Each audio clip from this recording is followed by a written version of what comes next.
good afternoon. The eye of Hurricane Idalia has left the state of Florida. The state is still being impacted by the storm's bands, and we're seeing that particularly in the northern part of the state. So far, there have been 262,000 accounts that had lost power have been restored, and there are more than 250,000 accounts that are currently out of power and in need of restoration. As you'd imagine, the counties that have the highest percentage of power outages are the counties that were in the main pathway of the storm. Counties like Dixie, Levy, Taylor, Suwannee, Madison, Jefferson, and Columbia. Utility workers are actively working to restore power in all affected areas, and they have started doing that as soon as it was safe to do so. So those restoration efforts are ongoing. We do anticipate you could have that these power outage numbers could go higher, but the restoration numbers are going to go higher as well. All 8 urban search and rescue teams are deployed. Our National Guard has folks in places like Taylor County. They're getting on scene there to do things like clear major pieces of the roads and get debris that has been knocked around. So there's a lot of moving parts there, kind of at ground zero. So we've got a National Guard unit there. General Haas is going to talk more about that. Coast Guard is active, including with rotary wing assets. Florida Fish and Wildlife has both boats and vehicles en route to the affected areas.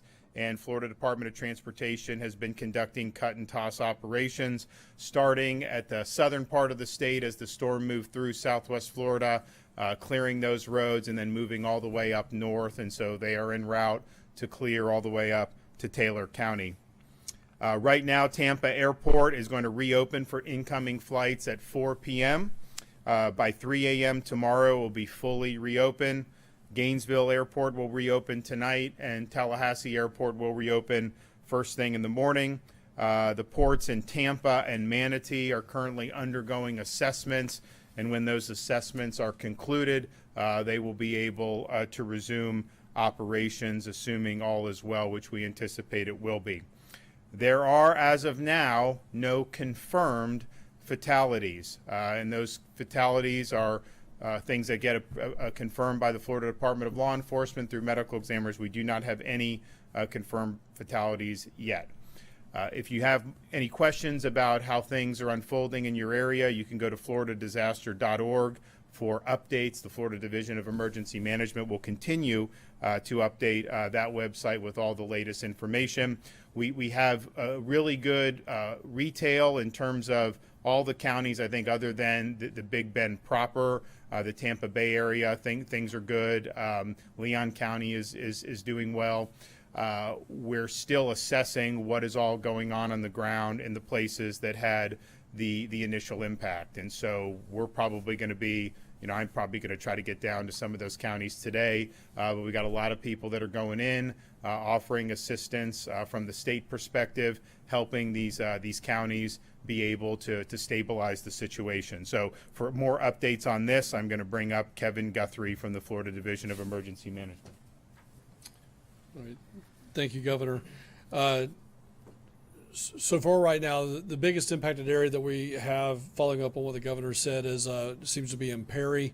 Right now, we know we have a couple of businesses that have caught on fire, a few that have roofs knocked off of them, maybe potentially one collapse. We're getting some conflicting information on that. But we do have crews that are there working hand in hand with Taylor County Sheriff's Office and Taylor County Fire Rescue. So that's going on. Madison County is another county that has been impacted. They have a lot of debris on the ground. They have about 99% power outages in that particular county. So again, we do have resources heading in that direction. Again, I'll let General Haas talk about that. He's got one of his task forces heading in that direction as well. So other than that very specific detail, we continue to search, secure, and stabilize areas that we can do that in. Most of what we're doing here in the Big Bend area is initial search.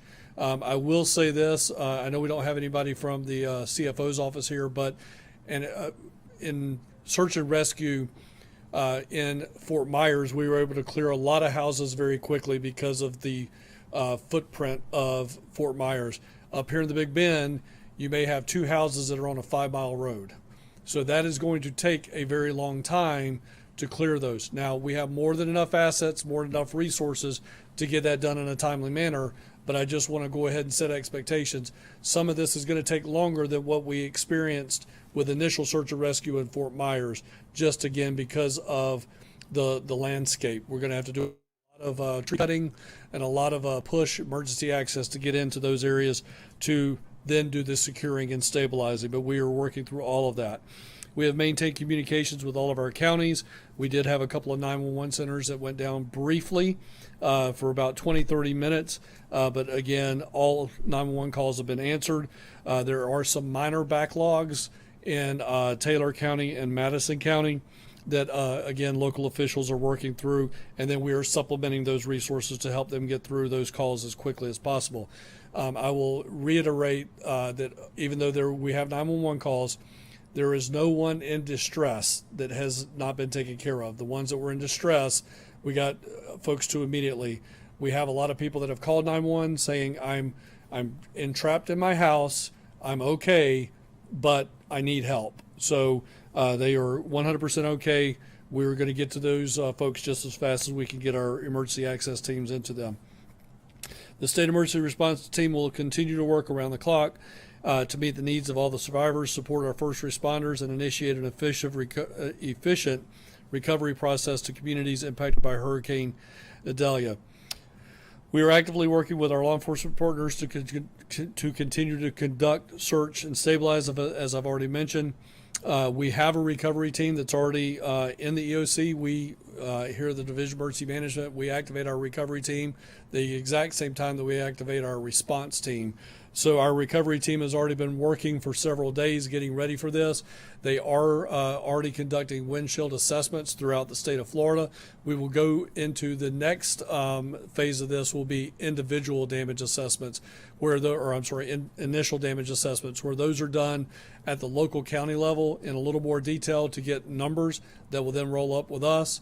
We already have FEMA that is standing by ready to do what we call joint damage assessments. So they have teams here already ready to go for that. So you're going to see a very, very quick response on the recovery side of the house to do individual damage assessments and what's also referred to as public assistance damage assessments. That's where we check public infrastructure, city, county buildings, things of that nature. So again, all of that stuff will be unfolding most likely as soon as tomorrow so that we could get the recovery process jump started here in the state of Florida. As always, we could not do that without the leadership of the governor and the objectives that he sets for us. So again, Governor, thank you so much. Okay, General. Good morning, and thank you, Governor, for your leadership and support of your Florida National Guard. Director Guthrie, thank you again for the great work your team is doing to protect Florida citizens. As we continue to assess the damage landfall caused across the state of Florida, our thoughts and prayers remain with the impacts of the storm on the folks. Florida National Guard is fully mobilized with approximately 5,500 soldiers and airmen supporting hurricane response efforts. Post-landfall, Guard elements have been providing support to our state and local partners with mission sets including reconnaissance, search and rescue, damage assessment, and route reconnaissance operations. Our 53rd Infantry Brigade Combat Team is heavily engaged in Florida's western coastal counties, primarily conducting ground search and rescue and route clearance operations. In fact, Florida Guardsmen are conducting high water vehicle rescues in Hernando and Taylor counties. Likewise, our 164th ADA Brigade is conducting similar missions throughout our central and northeast counties. We maintain additional immediate response forces available to rapidly reinforce our presence and capabilities in areas with greatest need, like Taylor County. We are embedded with each of our impacted county emergency operations centers and remain ready to provide support as requested. As briefed earlier, the Florida National Guard currently has 2,400 vehicles, including high water and high mobility vehicles, 14 rotary wing aircraft conducting planned urban search and rescue operations this afternoon, and 23 small watercraft on hand to support riverine operations as needed. Additionally, Florida is receiving assistance from other state National Guards. We are expecting 2 truck companies, one from South Carolina and the other from Tennessee. And we're also preparing to receive 3 UH-60 helicopters from Kentucky. At the same time, Maryland, Tennessee, and Colorado are standing by in case we need additional air assets. We remain grateful to our fellow Guard states for their assistance and support. Your Florida National Guard is prepared to accomplish any mission required by the Florida Department of Emergency Management, and we stand ready to support our state, fellow citizens, and our neighbors in need. Thank you. All right, thank you, Governor DeSantis, for your continued leadership. Thank you, Director Guthrie, for your continued partnership as we respond to this event. Several days ago we began preparing. We've had our crews and equipment staged for the last 36 hours. Immediately after landfall and the storm passed through, we began pushing those crews into the impacted area. Over 700 crew members, which includes 100 bridge inspectors, 1,100 generators, and 250 pieces of heavy equipment.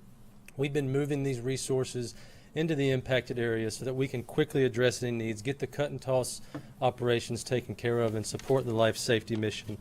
In the main area of impact, we have nearly 1,000 bridges that have to be inspected, really focusing our efforts close to the coastline initially. We have several major roadways that go over the Steinhatchee River, the Swanee River, and others. Right now, State Road 24 going into Cedar Key is impassable because of high water. State Road 51 going into Steinhatchee is also impassable because of high water, but our bridge crews are inspecting most of the bridges as we speak, and we'll be finishing those operations within the next hour. We've made a lot of progress. We're going to continue to do so. We've moved the generators that are needed into the area. Most of the traffic signal assessments have been completed. We have about 50 locations left to complete, and we will be deploying generators for those traffic signals that need power. As we continue to respond to this storm, all 13 of our traffic management centers across the state will continue their 24/7 operations, inputting real-time traffic data into Florida 511. Again, that is the most accurate and timely information you can get for traffic at florida511.com. We have 185 road rangers that are continuing to patrol our interstate system and responding to motorists as needed. One thing to remember, there is still high water in a lot of areas of the state. If you see water overtopping a road, please do not drive through it. If you see water, please stop, turn around, go a different way. It can be really dangerous to drive through flooded roadways. Thank you again, Governor DeSantis, for your leadership and support as we respond to this event. Okay, so we're going to have, all these assets are in motion. So you're going to see a lot of efforts at power restoration. You're going to see the roads cleared in the really significantly affected areas. That's going to just increasingly happen. And we're going to do whatever we need to do to help these local communities get back on their feet. Any questions? What time did the I cross into Georgia? That's a good question. I'll have to look that up. Yeah, I think it was probably within the hour, within the last 30, 40 minutes.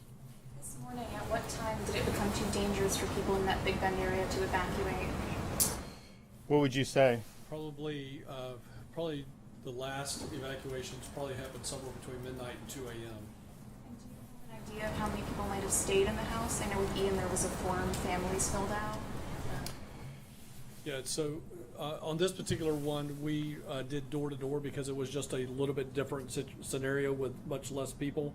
So Florida Highway Patrol and local sheriff's office agencies, again, down in Levy County, had about 100 people that stayed at homes. And then anecdotally, but up into Taylor County, it was more in the 50-ish range that was confirmed. But I'm sure other people did stay as well, but a little bit different way to do it. Would you say that the Florida or Tallahassee has dodged a bullet with? Well, I think if we were sitting here last night, we had a track that was bringing the I maybe into Leon County, and then they shifted that this morning. And so I would say Leon, this was from where we were when it was going there. This is the shift Leon wanted for sure. I mean, you go out there. I mean, I've been out. There's been rain and wind. There's some debris, but nothing I think like if that wall would have impacted Tallahassee, I think you would have seen significantly more damage. So that bend northeast really helped Tallahassee and Leon County. Is there any kind of bridge damage like we saw during Ian Sanibel Island, like we saw there? So I'm going to let Jared come up. I don't think we've identified that. There are, of course, in the Tampa Bay area, some of those bridges were closed, some because of water, some because of wind. But structurally, I haven't got any reports that they're problematic. And then as you get in closer to kind of the ground zero, those bridges are not passable, but that's primarily because the water is overflowing. Is that accurate to say? Yep, that's accurate, Governor. I'd say we're still in the process of doing damage assessments. We haven't seen anything anywhere close to what we saw Pine Island, Sanibel Island. For the locations where there's still high water, we have to wait till the water recedes to really find out what's going on there. But we have not seen any major damage yet. Are you seeing any significant river flooding inland, whether it be the Swanee or I guess it could even go over to St. John's if there's enough rain over there? I'm sure we are. Yeah, so short answer is we're starting to see some reaction. All of this rain is going to have to drain into those basins. So usually what happens in these incidents is we don't see the actual river action for 24, 48, sometimes as much as 72 hours after the fact. The St. Johns River is a very, very slow responding river. If you remember back during Hurricane Ian, that almost took 45 days to correct itself on that particular body of water. So again, it's going to take a little bit of time for them to completely react and then obviously go back down. I will say, the one thing of this, the storm moved a little bit faster than some of the other ones have moved. Some of these things will just dump water and they go, so slow. This one moved a little bit faster, which is, at least when you're talking about the flooding, is a little bit better than when they're slow. Is speed the reason that I'm sorry. What does it look like for recovery for some of these counties that were hit, particularly hard, like Taylor and Sewanee? I know that Calhoun County was still a mess 4 months, 5 months after Michael. Well, we're in the process of doing those, of course, stabilize, rescue, recovery, whatever needs to be done right off the bat, power, save lives, all that. That's without saying. But then there will be damage assessments to see what all we're looking at in terms of damages in each of these counties. There is going to be debris, of course. That's going to be something that's going to need to be done.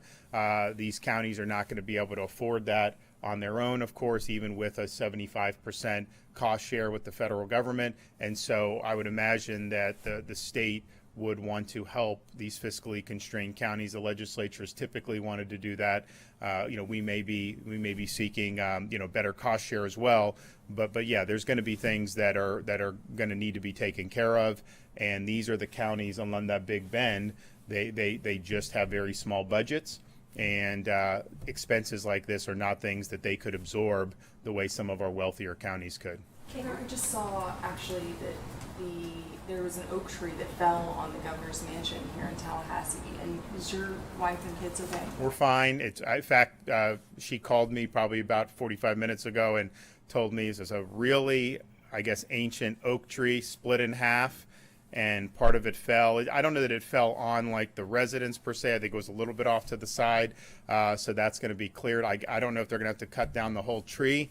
If they do cut down the whole tree, that's just going to be more room for my kids to hit baseballs in. And so in some respects for us, even though the tree was nice, we'll probably make do and just be quite all right. Can you comment on some of the healthcare facilities in these smaller counties? Did any of them have to close for So I'll let Kevin do. I've spoken with a number of the main chains who had closed hospitals in the Tampa Bay area. They're all doing very, very well. Most of them are, going to be reopening today if they haven't already done that. And of course, they have a footprint further up into the Nature Coast. Do you want to talk about the others? Yeah. So we did have a couple of assisted living facilities and nursing homes that did have to do some evacuations, but they did that as a part of the evacuations that we called for 2 days ago. To date, as of this minute, there have been no reports of any issues inside the health and medical industry, whether that's assisted living facilities, skilled nursing facilities, nursing homes, or hospitals. So everybody is reporting what we would call green, and they're good to go, and everything's all right. And just as a follow-up, do you know, give or take, how many patients would have had, residents would have had to be transferred? Yeah, I don't have those numbers right here. We could get with the Agency for Healthcare Administration, Secretary Weta, or even Secretary Latipo and figure out what those numbers actually were. Can you kind of talk about the discrepancy between some numbers that are being reported on fatalities and the citing FHP and you saying that there's no fatalities? So there's a process for confirmed fatalities that just goes through law enforcement and medical examiners, and then they do that, and so that has not been done yet, where we've had a confirmation. Now, I know there's unconfirmed reports. Those may end up becoming confirmed, and then of course we deal with this in every storm. What is a fatality that is a direct result of the storm versus what would be something where, you know, you have a fatality that's unfortunate but may not necessarily have a causal factor with the storm. I mean, for example, in Fort Myers Beach, you know, people, there were fatalities because of that storm surge, no question. Well, if you're out the day after the storm and you're picking up debris from your yard and somebody has like a fatal heart episode, does that count as a storm-related death? So they always argue these things backwards and forwards. But when there are confirmed fatalities, those fatalities will be put out by the authorities. But there's just a process that goes through with that. Now, the unconfirmed, I think there have been unconfirmed reports of traffic fatalities. And that may be storm related. It may be not. Obviously, it was happening within the time that the storm was either approaching or was on target in these various parts of the state of Florida. Okay, we'll have more updates as the day goes on. We probably will end up visiting some of these areas as soon as it's safe to do so, and we'll be assessing on the ground and mobilizing any additional resources as is necessary. Thanks. You have another briefing tonight, sir? Probably, yep.